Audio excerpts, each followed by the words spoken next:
Hi, everyone. Welcome to another episode of In the Lead podcast. And today I'm here with a wonderful guest, Godelieve van Dooren. So nice to have you here. If you can give a quick introduction about yourself. Yeah. Thank you, Anna. I'm delighted to be here. So my name is Godelieve van Dooren. That's immediately the first conversation starter when I'm here in Singapore. Because like you, it's not the most international name, perhaps. Yes. So I've been in Singapore for 19 years now, and everyone just calls me G, the G. first letter of my name. So that Okay. sort of became my new nickname to break the ice with clients and colleagues. I'm the CEO for Marsh McLennan. I lead Southeast Asia, so 6 countries in a ever exciting zone, if you will, of Asia. Yes. Been working in consulting industry for close to 28 years. Wow. Got 2 lovely daughters, 19 and 20, very important as well. Yeah. And generally just like the work that I do and the life that I live in Singapore. Amazing. So good to have you. And yes, on the name, I think that's why I shortened my name to Anna. Yeah. So Godelieve, maybe a great question to start with. In this world of disruption, right? So this podcast is about how do we lead in a time of movement and all the change. How are you seeing the world these days? Ever-changing world, I think we all know that, and an increasing amount of uncertainty. Yeah. And I think that's also a theme for today, for today's leadership. How do you minimize the uncertainty? Because it will always be there. So you need to create a climate where people get used to change. Yeah. And humans are not liking change, typically. Yes. Including leaders. Including leaders. It's just hard to predict what's going to happen because that's where we are today. And I think people are fine when decisions are made and they can move along. But with pending decisions, as we know, with the tariffs, maybe yes, maybe no. Yeah. In July. So that creates a tremendous amount of uncertainty. And that uncertainty can lead to people not taking action. Yeah. And having feelings and emotions of hopelessness. Yeah. And that's also where burnouts start if you lose control. So I think as a leader, you should strive to work with your team to minimize that uncertainty. Whether that's scenario planning, taking action where you still can. Yeah. The thinner you can make that amount of uncertainty, the better it is for your team. But it's hard. When I do my research on this, uncertainty supposedly is one of the 2 hardest things for our brain to deal with because it cannot predict what's going to happen. So it's going to predict every option. Yeah. And what you do when you say scenario planning, actually what you're doing is together reducing that to there's a few options instead of like there's a million options. Yeah. So how do you go about like scenario planning with your team? Do you have any examples of like where you have used that or any of these tools to limit and reduce the uncertainty for them? Do you have any examples? I like what you're saying, right? You can't plan for too many scenarios. So typically what we would recommend is you work with a maximum of 3 scenarios. That's as much as people can remember. Yes. The rule of 3. The rule of 3, applies. It's one business as usual scenario. You should always have that in your back pocket. Yeah. And then probably one that is, positive. Yeah. Because from uncertainty also... challenges create opportunities. So can you envision a world where you're saying, hey, actually, because of this, we can support our clients in a different way. Yeah. Or maybe we should focus on different markets that give us opportunities. And then there is a scenario that I wouldn't call worst case because that is maybe a bit too extreme, but that keeps in mind that we have to deal with a serious downturn that we need to manage differently. Yeah. And then what is important is that you give 2 elements of scenarios. One is the growth drivers or growth challenges, and the other one is cost. Because I think if you only manage on one or the other, you're missing the complete picture. And again, it's taking back control as much as you can. Yeah. To make sure our brain is settled a bit, I guess. Helping our brain survive.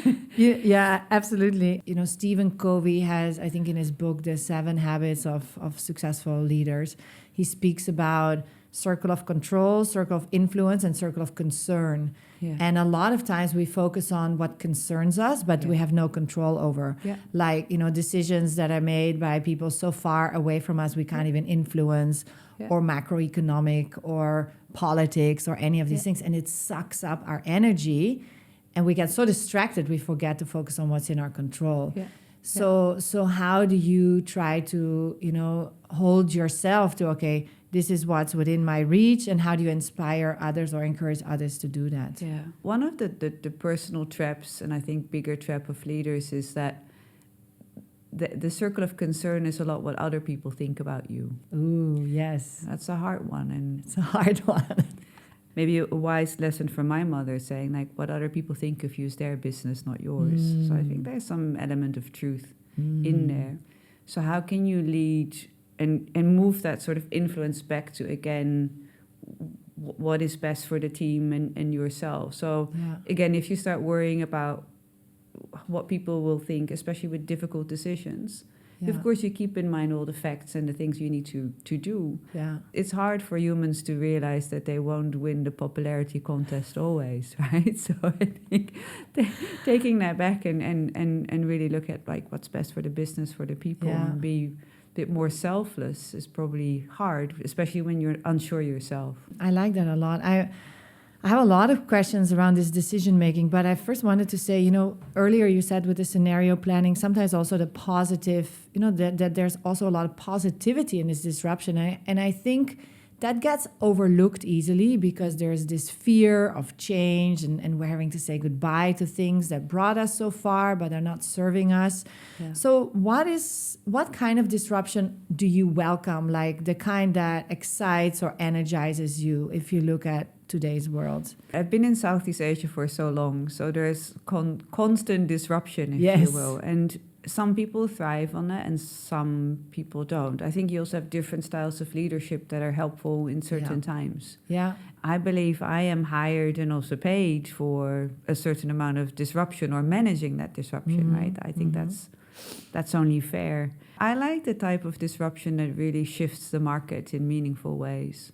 So either consumer demands or investment flows, where you really need to rethink, okay, where I'm going to play next. It really pushes your thinking. That's the most exciting. It's the hardest, and sometimes when you're in the midst of it, it's like, why do we have to do this? But when you look back and see what you can achieve, I think that's the part that makes me excited or happy. What is a recent disruption that your business has faced, and how did you, as the leader, lead through this? Because I guess consulting is, I would say, as an outsider, under a lot of disruption, especially if you look at Gen AI and what great stuff could come from just asking ChatGPT to do that. What are some of the disruptions you've been going through recently? Well, that's a great one. I think the Consulting One AI, we also employ a large amount of brokers. So the insurance broking industry is also under a lot of pressure, right? What's the value that you add?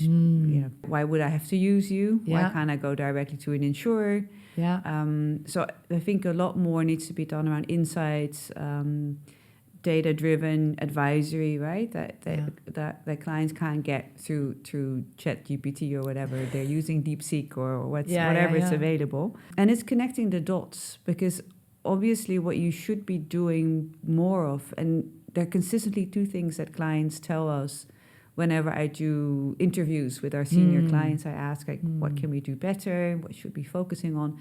And two things always are there. One is empathy. So did you really understand the situation I'm in? I think we still have a big advantage on AI there. Do you understand my industry? Do you understand the complexity? Can you see opportunities for me? Can you navigate the challenges? So I think that's an ask that clients have from consultants and brokers alike. And I understand, because we're so trained to be technical. Not sure if you recognize this, but for years as a consultant, you are applauded when you're technically smart, right? What I also see when I do pitch training with consultants, they dive into what they know immediately, right? Okay, let me tell you all the great things I know, right? All the methodology here. And it's taking that step back with your client to say, what are you really trying to address here? So I think that's one. And the other one, which I find really interesting, our clients, like us, right, have a tremendous amount of information they need to deal with. The second piece of feedback that I get is, can you tell me all the cool and new and innovative stuff that you're doing? Because we assume that people know. But because you are surrounded by so much information, you need the consultant to curate what's important for you again. And somehow we we don't. So I think that's a tremendous opportunity that is out there, because the art of sense making is a beautiful skill to have. It's true. And I think that's something that consultants who are really trained to think structurally and like, look at it, have hypothesis, make sense out of all of that. I agree. That's a huge skill. Yeah. We have a bit of this curse of knowledge. I love this concept of curse of knowledge, because it's hard for us to imagine what it was like not knowing that. Yeah. Because now that you know, it's so obvious. Yeah. And that also, I think, gets in the way of advising clients, but also gets in the way of advising junior people. Yeah. And then we start to assume, how come you don't know this? Like, it's so obvious, right? Yeah, that's true. And I think also the more you know, the more you are aware of what you don't know. Yes. Which is another problem that I see emerge with consultants. Like, how can I possibly give that advice? Because there's so much I don't know. And that's also about leadership, making decisions with lack of information, right? Because you are painfully aware that there's lots you don't know. So that's another one, I think. Which links to the Dunning-Kruger bias, know, right? Which is the more you know, the more you know what you don't know. But the less you know, sometimes the higher your confidence is, because you gain the knowledge so fast. It seems also easy. I know a lot about this. On the Gen AI topic, how are you as a leader encouraging your people to work or not work with Gen AI and to integrate that in the way they do their work? I'm very fortunate to work for a firm that strongly believes in the power of AI and has rolled out several tools that are not just standalone. I mean, that's how we started, right? There was this thing that you could log into. It was based on ChatGPT. It's called Len AI. It's ring fenced because that's important to us. That's important, confidentiality, client data, a sandbox that's safe. And that was okay. I mean, people played with it a little bit, but it only starts to work really well once you embed it in all the work processes, right? So now it's embedded in our emails. It's standard embedded. When you open up PowerPoint, it opens with you. It starts to involve you in your own work, Word, Excel, it's everywhere. Yeah. And I think it's then encouraging people also by doing it yourself, by encouraging people to use it. Yeah. Still takes time. I think it's getting better. Some first productivity savings are mentioned, especially in PowerPoint and Excel, as you can understand. Yeah. The key tools for consultants. And we try to do more in our training too, because of course the thing with AI is it's very confident because it knows so little. Yeah. So just to your point right now, it behaves a bit like a toddler at times. Yeah, can come back with the wildest stories that are not true. So I think hallucinations are still very real. So how do you deal with that? How do you learn with AI? And one of the concepts that we use with our junior consultants, our analysts, is we give them a big hairy problem statement and encourage to use AI to come up with solutions. Yeah. And then the exercise is not so much that, because that's fast. Then shoot at it from there, right? So what do you see? What do you do? And then discuss the phase after that, which is way more important. So now you have all that information. Yeah. AI has given you all the answers. How are you going to apply critical thinking? Exactly. Yes. To make it even better. Yes. This is just like a voice in the room. That's how you should see it. Powerful one, a real-time one that can process a lot of data. But just like any voice in the room, it needs dialogue, needs to be checked. Absolutely. So I think that's a way of how we're trying to do that. This also is the whole discussion in education, right? Should in school people be using Gen AI, students be using Gen AI? And then there's a lot of schools, which I find unfortunately, who are saying no Gen AI because, you're starting to... But then there's a few teachers that are completely rethinking what education is going to be in a time of Gen AI. And they do exactly what you were saying. Yeah. They say, okay, write an essay with Gen AI, and now let's think critically about this. Yeah. And so if you do that well, it can really increase the critical thinking skills of your students, but also of your employees. Yeah. I love that you are doing that. Yeah, very important. And I'm very happy to let you know that universities here in Singapore at least do that, because my Yes. eldest is in university here, Yes. the other one is in Australia, and they are allowed to use that widely. And there are situations when they're asked not to. Yes. So also to good. continue to compare and contrast and Yes. see what it does to them. Yeah. And I think that is the whole spectrum. And that helps them see, a healthy relationship with Gen AI, which, I mean, we can't ignore it is here, right? To be very honest, that will take its course, and probably much faster than any other tool that we've ever worked with. But what fascinates me, and I'm not sure if you share this view, so then you've saved a lot of time and productivity. Yeah. Then what are you going to do? Because I think the challenge, and that's not a new one. That's No. also there when we've outsourced activities from high-cost locations to shared service centers, or we automate it in general. I think where we can still be a lot sharper also from a leadership perspective. So let's say you've used Gen AI, 20% of your time is now Saved. saved. Yeah. So then what? Then what? Are you going to go see clients more? Are you going to work on other things? And I think if we do not take away that insecurity with people, then what? Yeah. The resistance of towards AI will be there, and also we can't articulate what work looks like. Yes. For the human. And I think I don't know all the answers, but we'll need to start having that discussion. Yeah. Soon. We need to start investigating what it could look like and have a few scenarios, right? Yeah. I think it's a really interesting point you bring this up, because when we talk about Gen AI, I always think we talk a lot about the efficiency, but there's also the effectiveness, meaning your quality of output will go up. Yeah. It's not just like, we spend less time drafting emails and doing things faster, but when you use AI well, and that's how I use it in my one-woman business, it is really my thought partner, which means that, I can faster deliver better training programs with a lot of, I use it a lot to generate examples, so I can be really relevant to the type of clients I work with, but I'm also using it to push and challenge my thinking. Yeah. And then that means that anyone in your business has basically no reason anymore to have, to not have pushed their thinking to a higher level, which would mean that you would ideally see also the quality of your outcome go up. The more knowledge you have, the more AI will work for you, because you know what to ask. I know what to ask. You know how to challenge. Yeah. And that is very interesting from a employment perspective. So youngsters coming in, and then we would say, they know, right, to your earlier point, because they're so good with tech and you're good with automation. Yeah. Sure, they can probably write better prompts than you and I can. Yes. But do they know what to ask? Yeah. So actually, there is a risk that it will benefit. What do you think in the future is going to make the difference?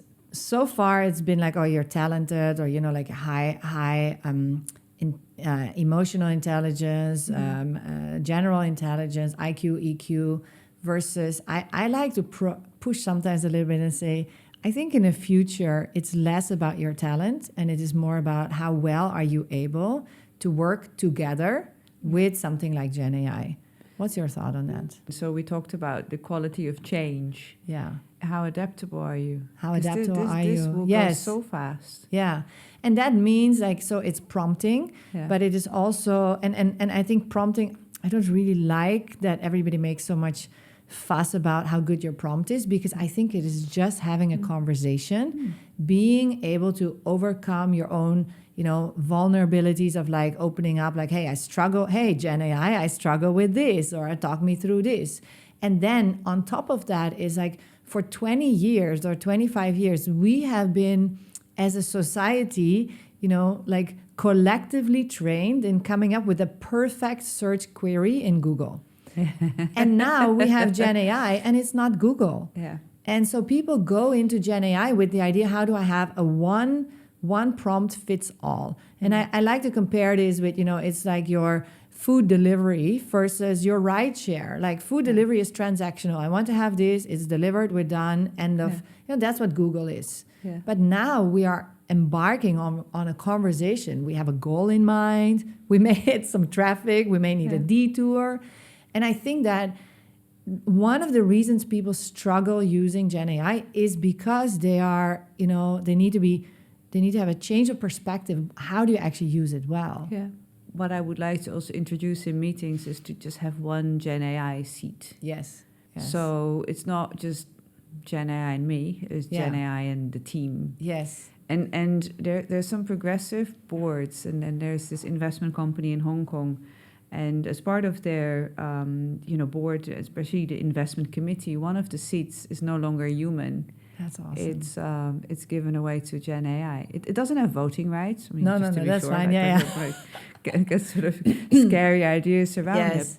But you can imagine the power of that, because the ability and capability to generate investment insights real time is second to none, right? It's second to none. It checks bias, because we're hopelessly biased, as we know. And it makes the discussion much richer. Yes. So I love that example. I love think that about too. that. Yeah. Would we be open to have, just give away, have just a standard seat, right, if you will? Yeah. That just during meetings gives inputs and ask questions, and absolutely worth a try. Absolutely, I would definitely try it. I'm also curious to hear your thoughts on what you think gets in the way of fully adopting Gen AI, because I have also my own assumptions, and I feel that, especially, like when I was a consultant before, and I speak with a lot of my former colleagues, and we have also a little bit of this ego issue. We like to say, oh, Gen AI isn't good at emotional, Gen AI isn't good at that, so it's easy to dismiss the early versions of Gen AI because it is still getting better. But if you don't hook in the start, you may lose, this moment to like really make it your second nature, to engage with it. Yeah. And then by the time it is good, you're behind because everybody else has done that. So what do you feel gets in the way of, like embracing Gen AI, but any technology, I guess. But I guess Gen AI is so big right now. So what do you feel gets in the way? That fear that you're describing, I mean, it's ego, but it's fear at the same time, right? It's fear. How can that be better? Will I be displaced? Am I no longer relevant? Will it take away jobs?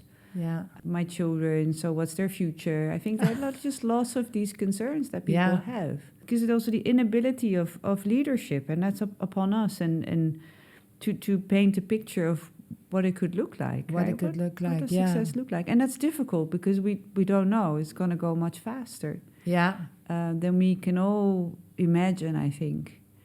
So can you paint that in a positive light? I think that's still one of our biggest struggles. I like that you bring that back to the role of a leader, because when I think many of us sort of feel that, we keep asking others. Yeah. We keep asking the founders and the leaders of all these Gen AI businesses and all the tech companies, and many of them are from Silicon Valley, and and we keep sort of leaning for others to tell us what's going to happen. But I like that you bring that back to, that's actually the role of every leader, to really think about, okay, what could the world look like? What's possible? Yeah.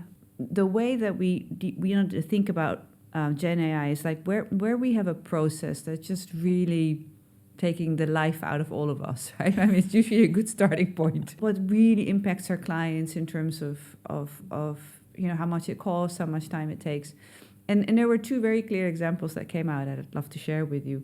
So as part of our insurance side or broking insurance side of the house, Marsh, right, in our firm, we process a lot of claims, medical claims. Yeah. Together with insurance, right? So, and of course you have the data privacy and you need to mind that.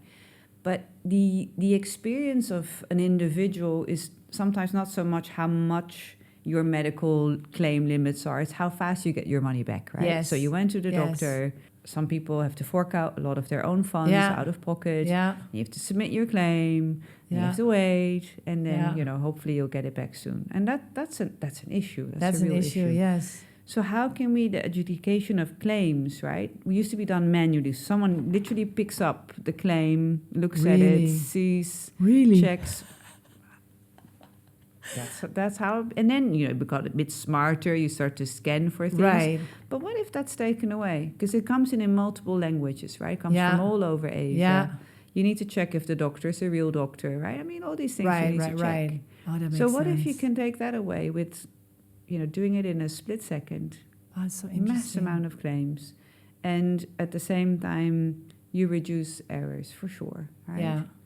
And then the process gets much more efficient, cheaper, and you get higher engagement for employees because you touch millions of lives. I mean, that's a cool thing to think about. A lot of our clients also work in HR, and they do salary planning, so the much hated process, I think, for any HR professional and employee alike. So they plan for salary increases of lots of employees, all done in Excel. Now, Excel is great, but really, can we predict? Because I think AI, based on performance metrics, based on historical data, based on market data, based on a number of factors and sources, can just at least be 80% correct. So let's say it generates the first pass for you. Yeah. And then the art of the HR professional comes in, where you go and sit down and say, whoa, this is actually a specific case, or here we need to look at more development. Wow. Would save months. Wow, it would save so much time. And it would probably give you better Better outcomes. Better outcomes, yeah. So then as a professional, you should start working on, how do I convey those decisions to my employees? I'm like, AI did it is not a very good answer. No. So then you really get to the deeper knowledge as to why you do what you do. And I think that can be very powerful. And it should never be that AI does all of it, but it's AI enhanced, right? Like 10 years ago, we'd say it's data enhanced decision making, and now it is AI enhanced. I mean, and you actually, I think, have a responsibility, because it could bring the quality up so much better. And if we push more for the narrative, like we're doing this to make it better, rather than we're doing this because we want to automate and we want to let go of people. I think that is a different narrative. Yeah. Interesting. Wow. I definitely have some examples of claims that took a long time, long time. Actually, no, I mean, it's a sidetrack, but I also feel that, like, for instance, hospitals, I find this very fascinating that in today's world, a hospital, whenever you go to a hospital for, say, like a procedure, they cannot give you upfront an estimate of the cost. It's kind of outrageous. No, any other place you go to should be able to give you a proposal, like, okay, and I should be able to, like, compare. But I can't in a hospital. I can't. And then I pay so indeed, like, I have to also pay. Like, my daughter needed a procedure. I had to pay on the spot 10,000 Singapore dollars, and it took over 6 weeks for the insurance to get back, not because of the insurance, but because it took 4 weeks for the hospital to finalize their bill. And there was a difference between like $50, $60 between like the first 10K, and then it was like 10,050, something like that. And that difference meant that the insurance couldn't process it. And in the meantime, I'm like, scrambling That's a lot of money. It's a lot of money. I mean, it's a lot of money. And I'm lucky that I have some reserves, but what if I don't? Like that, I think that's quite... and you were saying this a little bit, like, what's the vision about what the world could look like? One thing that we talk about, and that I think is important, actually two things that important for leaders to thrive in this world, is originality and audacity. And originality, because so many ideas are out there. Through globalization, you're also competing against a few billion other people. And then audacity also, because you can have a vision, but then you can be so disrupted that the whole that all of your great plans are suddenly caught up with, right? So how do you, those two things, like originality and audacity, how do you try to, find that in yourself, but then also encourage others to think beyond the whatever is obvious or whatever is a bit more smaller steps? A leader needs to bring that about, right? So I think if you go down a path of saying, I need to be always original, it gets hard. It gets a burden. Because again, that's the beauty of having different voices, right? Ideally, how do we support original thinking, right? Yes. So I think maybe to be original, Audacity may be slightly different, requires a bit more before you get there, if you will. So as a leader, how can I create an environment where original thinking is not pushed away but encouraged? Yeah. Which I think is even more important. Yeah. And obviously then you get to, safety, right? That people need to feel emotional safety. Yeah, psychological safety. Trust and the softer elements that need to be met first. Yeah. The softer but also strong elements that need to be met first. Yes, leadership is about the original ideas and being, the execution and the communication. But do we really spend enough time as leaders to create that? And I sometimes say the best leaders are boring leaders. Oh. And I mean that in the nicest way possible. What I mean with that is the predictability. Because if you're a type of leader that shows up one day and, fantastic, the day is going to be great and there's the future. And the other day that you just super down and people don't know what to expect, you're not going to get very original ideas. I can guarantee you that. Because why would I come up with an idea to you as a leader if I don't know what you're gonna do? Right. Which brings back to actually the brain can't handle uncertainty. Okay. And when our brain can't handle uncertainty, then we also don't feel comfortable to take a risk. Because I don't know if you're my leader, what's going to happen. But if you're very predictable, then I will feel safe, and then I will feel more like, okay, I can explore, I can do crazy things. Yeah. Oh, very interesting. So I like the predictability. And to be predictable, you need to be very... feel good in your own skin, right? So I think then the whole element of self-care starts to be there as much as you, at least my leadership style, right, is about enabling others and ensuring that, you bring the best in others. But you can only do that if you've looked after your own well-being first. Yes, because if you're full of emotions and you're sitting there... Yeah. And that's, we talked about emotional intelligence and IQ, right? So IQ, EQ is absolutely important, as we all know. But I sometimes add the next element of intelligence, which I call physical intelligence, is PQ. Oh, so it's the moment that you come with, you think a great idea, and I go like... and I say, oh, that's great, Anna. Then how will I leave you? So I think as leaders, and again, it needs to be having that calm, right? Are you also watching how you show? Yeah, how you show. We become what we see. Yeah. So how do you show up? And it's sometimes not even the words that I say, it's how I looked at you. How you looked at me. Yeah.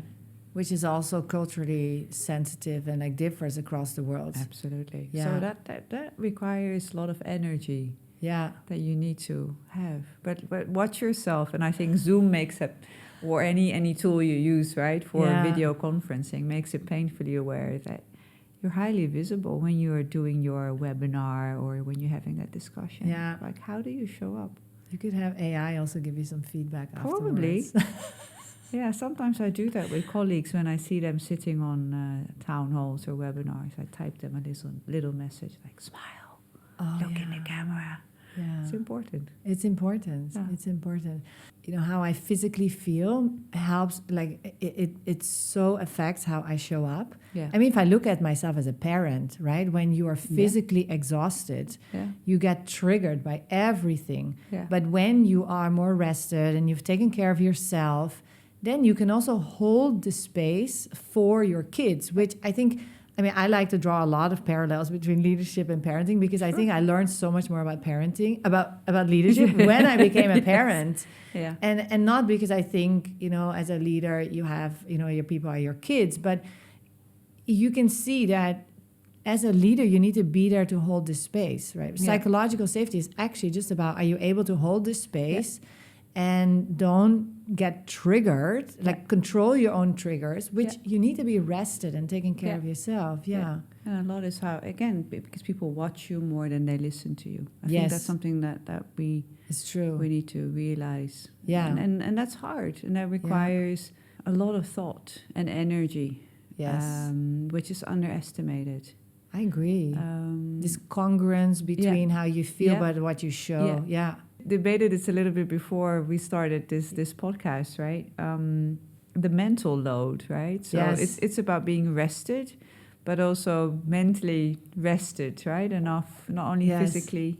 Because how many decisions can you make in a day? There's a lot of research around that too, I know. But I think everyone feels at the end of the day, you're like, yeah, fine, whatever. There's a lot of research. Supposedly, if you go to court and your case is before lunchtime, then, you know, like, because people are like so tired from all the decisions in the morning, the judge is so tired and hungry, you have a far less good outcome than if you are past lunch. Because they're like, okay, they reset, they've like cleaned up. This is also, I think, why Obama always wore like the same color suit, so that he didn't have to worry about his clothing decisions. It's so true. Yeah. Decision that overload. A bit extreme. I still like to choose a bit of color every day. I think fair point. But you know, decision making is an interesting topic, because with all this uncertainty, how do you decide when the facts aren't clear? Like you mentioned that in the beginning as well. You have to, in today's world, you have to be comfortable making decisions with imperfect information. How do you go about that? If you don't have all the information, you know you don't have all the information to make big decisions. Yes. Make small ones. Oh, I like that. Make small ones. Like Jeff steps. Bezos says, type 1, type 2 decisions. Make small ones. Make small ones. Keep on moving. Keep on moving. Don't get inertia from like, oh, this big decision. We're like completely like frozen. But what are small steps you can do? Yeah. Oh, I You like always that. can. Have you taken any small decisions recently, or can you share any of these? How you have applied that? You know, we are a US headquartered firm. Oh, yeah. In an ever-changing world, operating here in Asia, and we know there are going to be shifts, right? Yeah. It's inevitable. Yeah. We're taking small steps to see, are there any other areas where we can get into? Should we reinvest a bit more in certain markets? Yeah. In this case, Southeast Asia. Should we look at some other services that we need to promote?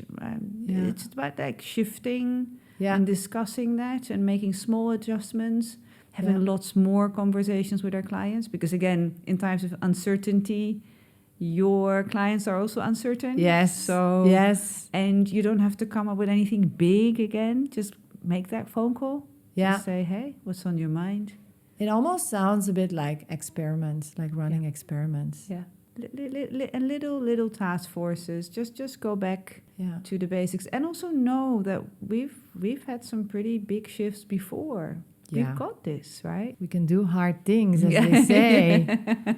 We can do hard things. I think it's interesting because leadership is, of course, not just you as the leader, but it is also empowering this in other people. Yeah. And then what you're already saying about your clients. So I also have this belief that in the past we would say, oh, it's a good leader because can lead the team, can lead the department.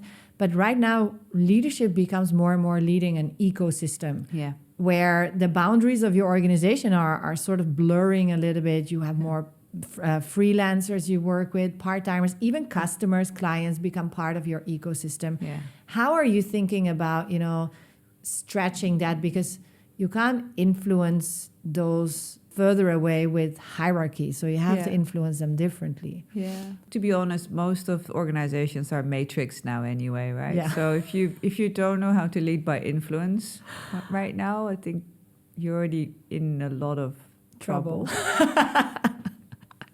The brilliant matrix, which has simplified everything. No, I'm kidding. Of course, quality of decision making when you have more people involved, not more, but the right people involved is better, but it's slower at times. And that can get in the way when there is disruption. So then sitting down and clearly saying, which we've been doing, like, come on, guys, keep on moving. Yeah.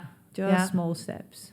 It's better to have more people involved to get the opinions from, but then less votes. Yeah. Yes, like, we need to gather as much opinions as possible, but then to streamline the voting process, okay, who really needs to have a say in this? Yeah. And who needs to more like, advising or nudging. I agree. And be clear about that up front, because when you ask for people's opinion, they assume they have a vote. Exactly. Yeah. That's very human. Yes. So And I think that's also leadership, right? That transparency and clarity Right. to say, okay, now I'm going to collect a lot of information, but please note, this is how the process is going to work. Yeah. Saves you a lot of trouble later. Saves you a lot of trouble. Exciting part of leadership, but that clarity of process and process flow is critical too. And you know, if you have leaders that are, you know, very much into, you know, original ideas and thinking, you know, that's a step that you have to learn if that's not your normal way. It's like, okay, so how's the process of decision making going to look, right? Yes. And ultimately, I need to decide. Yeah. Even though, you know, there will be conflicting views and so on, but at least that's also clear to everyone. You have quite a clear view on how you show up as a leader, but how do you nurture and, you know, empower or work with your N-1s and maybe your N-2s to also become the type of leader that you think, you know, your organization needs right now? Because a lot of us come with everything we have learned. You have all kinds of markets, different cultures, and everybody has a view on leadership. Yeah. And many of us have learned from, like, you know, Hollywood and TV and politics that a leader needs to be knowing, hierarchical, decision making. So how do you work with your people to encourage that leadership that you think they need in the future? Yeah. The leaders, my N-1 leadership group, they will have their own style of leadership. Yeah. And it doesn't have to be my own. So I think giving space to how everyone leads, I like that too, is important. Yeah. Because you need to be authentic as well. Yes. Otherwise you won't make it. I mean, to all what we're saying, if you need to show up every day, if it's not very close to you, it's going to be hard. Yeah. So I think that's important for people to know, that they can lead in their own way, but there are a couple of values that are non-negotiable in our organization and in my book, right, around ethics and transparency. And, you know, important ways of inclusive decision making and leadership, right? I think when you run a professional services firm, it's a lot with dialogue and discussing that with your team. So I spend a lot of time with the team. And we also run specific sessions for the next layer of what we call people managers and leaders, to talk about what's going on in our minds, how do we make decisions, what do they think. So I think that's really, really critical, that you keep that dialogue open. I deal with this a lot myself as I work with young managers and senior leaders. And we have sort of this, I guess, bias or assumption that in Asia there's a lot of authoritative leadership and hierarchical, and maybe research says that, but then I like to also bring out the examples that, you know, like there's so many famous Asian leaders that were different, and especially like someone like Lee Kuan Yew was somebody who publicly changed his mind on things, and yet we still often feel like, and again, that's the Hollywood narrative of like this whole story of a leader knows the way, shows the way, and goes the way, right? And if you need to have answers, you need to know. And actually, even if you look at Lee Kuan Yew, back in those days, he was publicly learning, like, okay, HDB should be rentals. And then he said HDB should be for purchase. And to actually show that you can change your mind. I feel today's world, and I'm not going to name any, but a lot of famous leaders, and a lot of them we don't actually really like, but they publicly change their mind on something. And the media goes, oh, this leader doesn't know anything, they don't know what they're doing. How do you feel, and how do you actually deal with that yourself? Because even though you can have a growth mindset of like, okay, I'm growing, I'm learning, as a leader, people still kind of expect from you that you know, and that you don't rethink, even though rethinking is one of the best skills to have right now. I think you should also announce it, that you've rethought or you're rethinking. So a lot is, again, we keep on coming back to it, the predictability. So what is confusing if I change my mind without any you know, obvious reason for people. Right. Whereas you say like, wow, we've got this new piece of information that came to us, or I've got some great advice around this and it shifted my thinking.